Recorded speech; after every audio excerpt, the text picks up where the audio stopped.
walking on the Tactile adjacent to platform 2 towards the exit of the Heuston Station.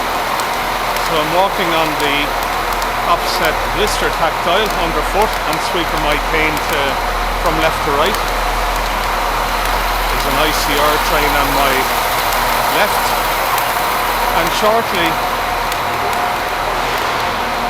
we have the offset blister Tactile diverging to what I think is 3 rows of 8-line Tactile that leads towards Health Point. So the Health Point has 2 buttons.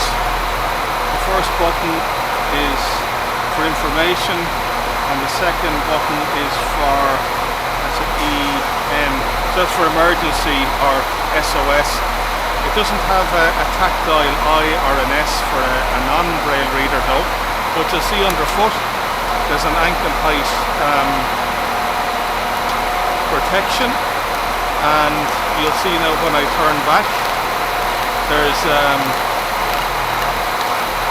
3 lines of, I think it's 6 or 8 line tactile paving leading towards the blister Tactile. So that's how you find